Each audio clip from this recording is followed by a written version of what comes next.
This is a ridiculous upside from current levels.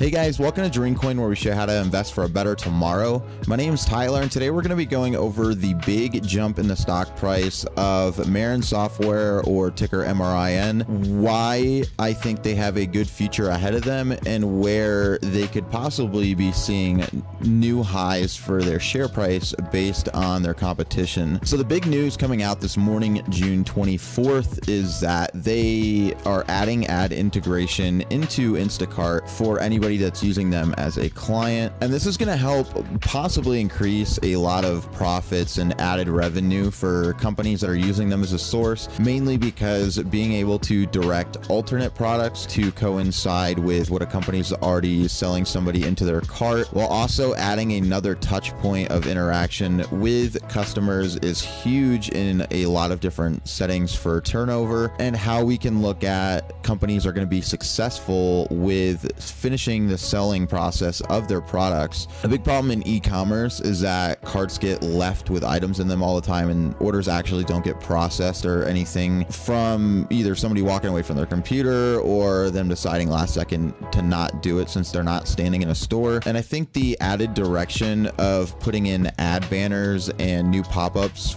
for companies to personalize for themselves while in the cart can help close a lot of these deals that customers are trying to close in on, and then usually end up backing out even just seconds before finishing their purchases. And the way this works is that people are going to be using Instacart, and in a simplified way compared to how we just described it, basically brands like Pepsi or different other brands that you would see in grocery stores or just main retail stores would be allowed to put ads on the Instacart area where they can recommend more products. So say if you're getting like a Pepsi 12 ounce or a 2-liter or something, they can also pitch you instead like 12 pack or some of the other flavors, or whatever a company might want to do with this new avenue of advertisement. In a more visionary setting, I think they can extend this to other places as well over time, where they possibly grow this into a way of having partnerships with different websites and platforms so that they can integrate similar things for any companies that they're working with. If we look at analyst price targets for MRIN, we have high, median, and low price targets of about $14. So this is all still about 400 to 500% undervalued from where they're currently sitting, and this is after their jump where they were above $3 for a good bit of time. I don't think this is entirely unreasonable, especially when you bring in some of their competition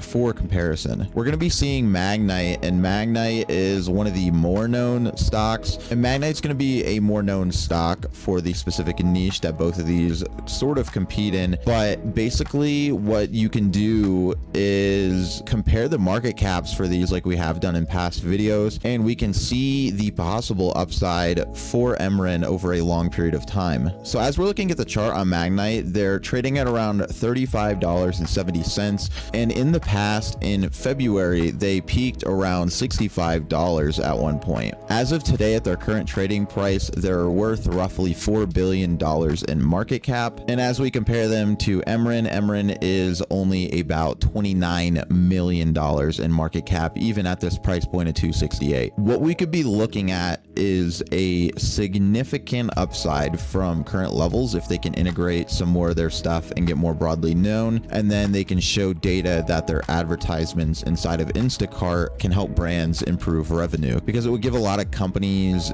a more streamlined way of getting recommended products out for people that are already buying their products. So I'm not even going to go to the point of putting them in the billions. I'm going to say an estimate based on if MRIN were to go to $500 million in market cap. And so even at 8 times undervalued on Magnite, this would put MRIN over $45 a share. This is a ridiculous upside from current levels. If we look at the chart, they were trading under $2 for a decent amount of time, all the way back to February and March. As we go on the 1-minute chart, this is going to kind of show you the price action for the day, where it got really volatile towards the beginning and it's been kind of settling down. Hit a bottom of around 257 for a little bit there, and then it's been settling back up and consolidating again. So we could be seeing a possible setup to where this could run a little more again after lunch hours today. It's about 11 a.m. right now when I'm recording this on my lunch break, and this is going to be a nice setup for them for the short term. But on a long-term scale, it's obviously going to take a significant amount of time for them to upsize their market cap that much. But I think they have the potential in them to do it, especially with digital advertising becoming a more prominent form of advertising for companies. That became even more so apparent after COVID-19 and everything hit last year. As the space for digital advertising grows and their partnerships with big things like Instacart and progressing, I could see MRIN over a $45 price target at some point in the future. And I think that would be very reasonable for what they're dealing with, to have a $500 million market cap minimum. We did just put out a video on the 𝗃𝗄𝗃 IPO that's happening literally anytime within the next couple of weeks. And so make sure you check that out if you haven't already, because that might be a good chance for you to get in on something that'll be a very nice long, in my opinion, before they end up taking off on that long-term target. That's going to do it for me in this video today, guys, and I'll catch you in the next one. Peace.